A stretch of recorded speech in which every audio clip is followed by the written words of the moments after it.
I never dreamed that cancer would be a path that I would walk. I thought I did everything right. I ate right. I exercised. Cancer wasn't a disease that was dominant in my inner circle of my family. My cancer has spread. It spread from my breast to my pelvis, to my spine, to my brain. I have to stay in treatment.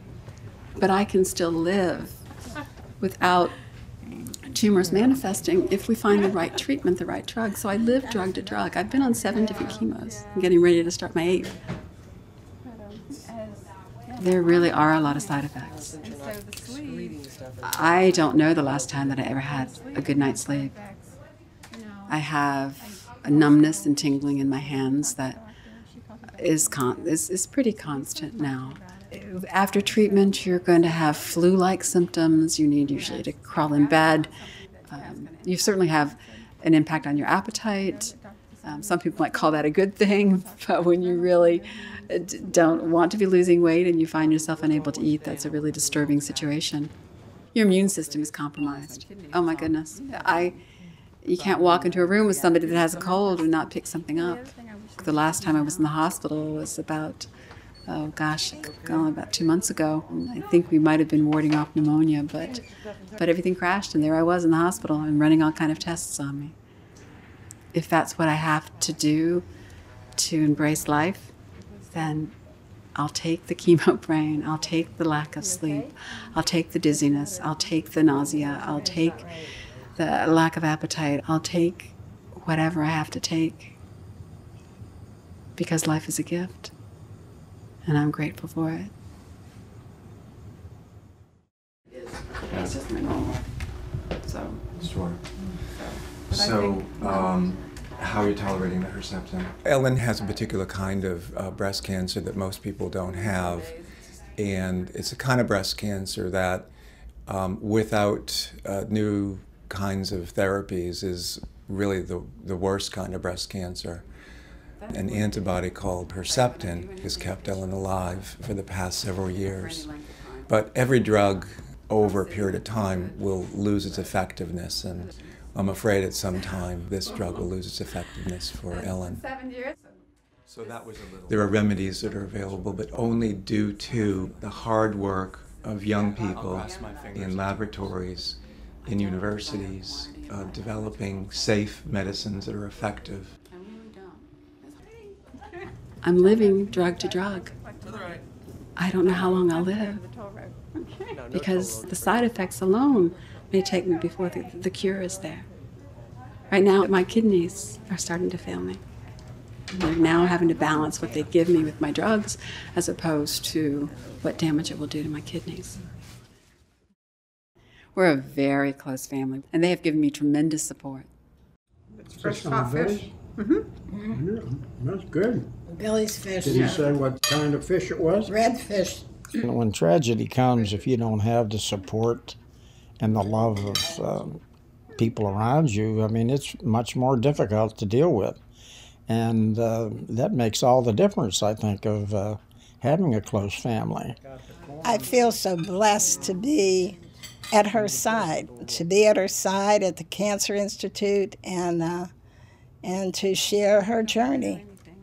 With Ellen and her cancer, our hope has to be positive. I mean, it's other people have survived it, and Ellen has had good C scans, and she's a fighter, and with the new programs and new cures that are coming along, I have no doubt that she's going to be with us a long time. I think most mothers would want to be with their daughters when they're traveling this road. And I can only truly be a support for her.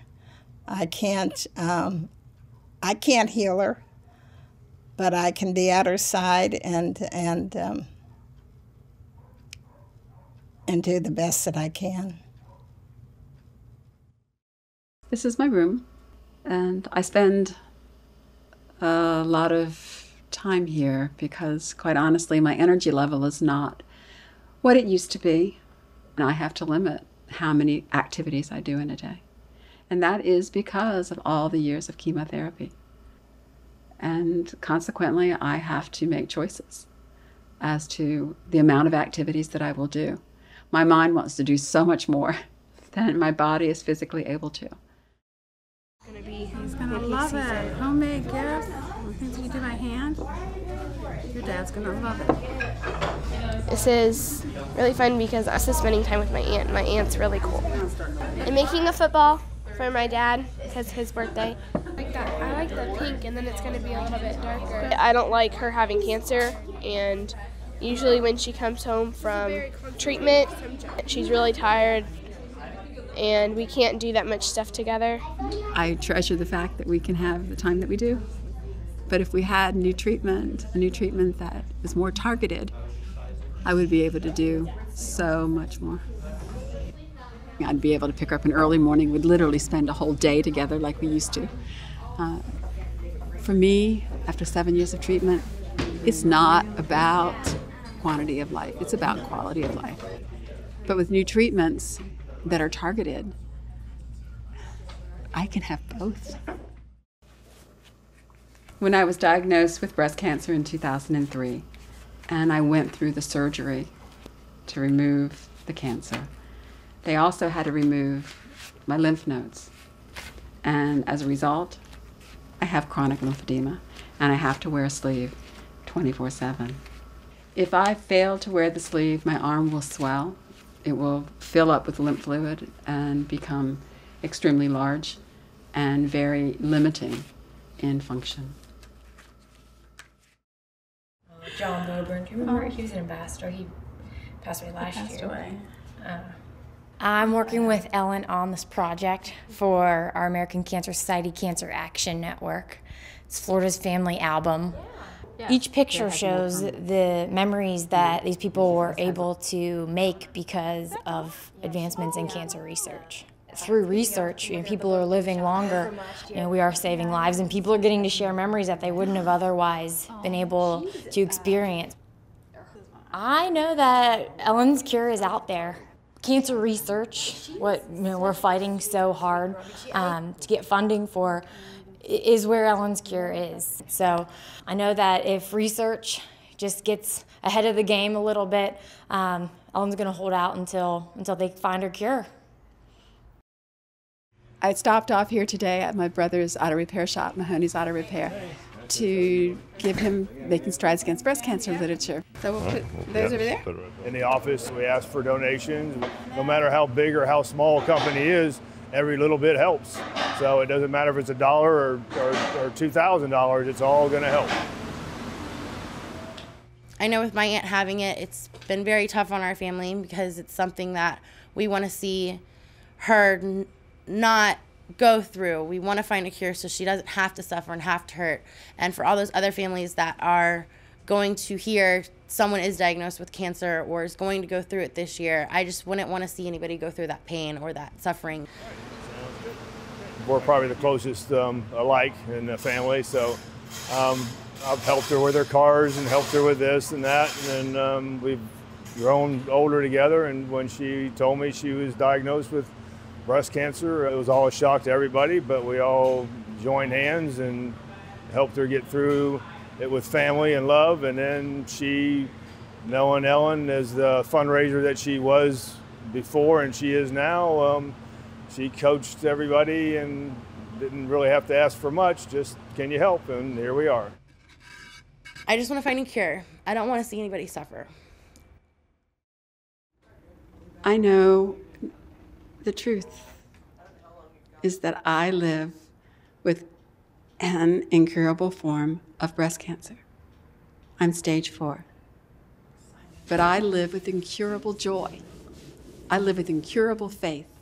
I live with incurable hope. Just maybe there is that cure that I will see in my lifetime. Just maybe. If people continue to embrace the importance of supporting this cause, just maybe that cure will be found in my lifetime.